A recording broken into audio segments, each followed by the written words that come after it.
Hello friends, Radhe Madhav, જય દ્વારકાધીશ, જય માતાજી. Welcome back to Jignaba kitchen. તો ફ્રેન્ડ્સ, ઘણી વખત એવું બનતું હોય છે કે ઘરમાં બધું થોડું થોડું શાક રહી જતું હોય છે કે ભાઈ થોડી કોબી હોય, એકાદ રીંગણું હોય, એકાદ ટમેટું હોય, બટેકા તો કદાચ હોય સ્ટોકમાં, પણ એમ થાય કે એકલા બટેકાનું શાક નથી કરવું.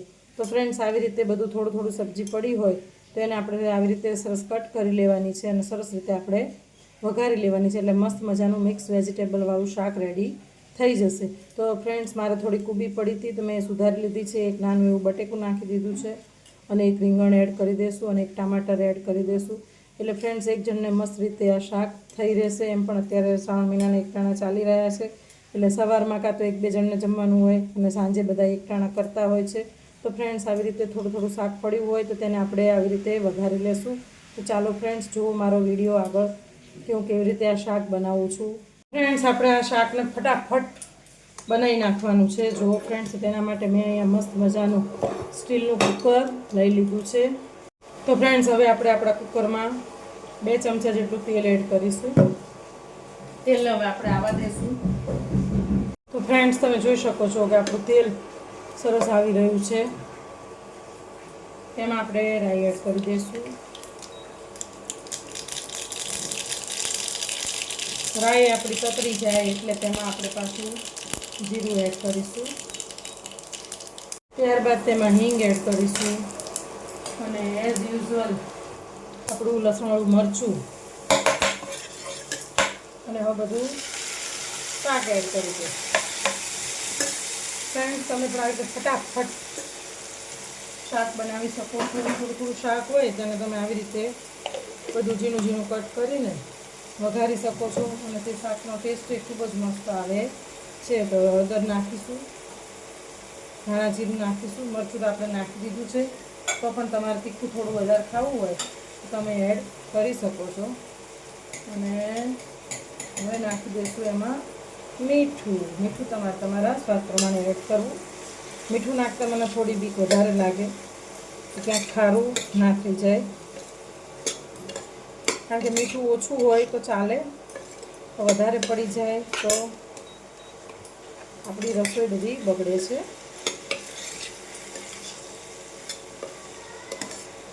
તો ફ્રેન્ડ્સ, મારા અવારનવાર આવા રસોઈના વ્લોગ જોવા માટે મારી ચેનલને સબસ્ક્રાઈબ તો કરી જ લેજો. જિજ્ઞાબા કિચન ખૂબ જ ઇઝી રીતે મારી રેસીપીઓ હોય છે અને ખૂબ જ સરળ અને એકદમ કરકસરપૂર્વક જ મારી રેસીપીઓ હોય છે. ફ્રેન્ડ્સ, મારી ચેનલને લાઈક, શેર અને સબસ્ક્રાઈબ કરવાનું ભૂલશો નહીં. તો જો ફ્રેન્ડ્સ, આપણું શાક ફર્સ્ટ ક્લાસ બની ગયું છે. હવે આને આપણે 2 થી 3 સીટીમાં ફર્સ્ટ ક્લાસ રીતે શાક બનાવી લઈશું. હવે તેમાં આપણે પાણી એડ કરવાનું છે. ફ્રેન્ડ્સ, આપણું શાક મસ્ત સસડી રહ્યું છે, જો એકદમ જોરદાર.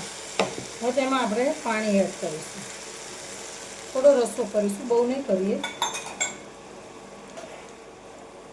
કેમ કે ટમેટું પણ છે એટલે એનો પણ રસો સરસ થશે. તો હવે આપણે કુકર બંધ કરી દઈશું અને હવે 2 થી 3 વિસલ વગાડી લેશું. ફ્રેન્ડ્સ, આપણે શાકની વિસલો થઈ ગઈ છે અને હવે આપણે ગેસની ફ્લેમને બંધ કરી દઈશું અને હવે આપણું કુકર ઠરે ત્યાં સુધી આપણે શાકની રાહ જોશું અને ત્યારબાદ તેની સાથે મસ્ત ફુલકા રોટલી બનાવીને જમી લેશું. તો ફ્રેન્ડ્સ, હવે આપણે જોઈ લઈએ કે આપણું શાક બની ગયું છે કે નહીં. તો જુઓ ફ્રેન્ડ્સ, ફર્સ્ટ ક્લાસ એવું શાક આપણું રેડી થઈ ગયું છે અને સુગંધ પણ એવી જોરદાર આવી રહી છે.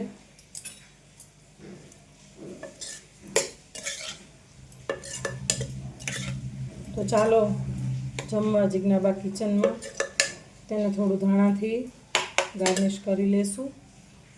તો ફ્રેન્ડ્સ, તૈયાર છે આપણી ફટાફટ બનતી એવી મિક્સ સબ્જી, ઝડપથી બની જાય એવી.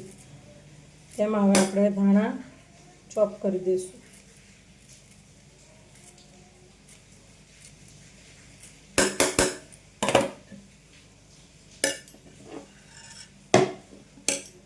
તો ફ્રેન્ડ્સ, રેડી છે આપણું જે થોડું થોડું બચ્યું હોય તેમાંથી બનાવેલું મિક્સ શાક. તો તમે પણ જરૂરથી ટ્રાય કરજો અને મારી ચેનલને લાઈક, શેર અને સબસ્ક્રાઈબ કરજો અને નવા નવા વ્લોગ અને વિડીયો જોવા માટે મારી ચેનલને ખાસ સબસ્ક્રાઈબ કરજો. તો ફ્રેન્ડ્સ, ચાલો ફરીથી મળીશું નવી એક વાનગી સાથે જિજ્ઞાબા કિચનમાં. રાધે માધવ, જય દ્વારકાધીશ, જય માતાજી, બાય બાય.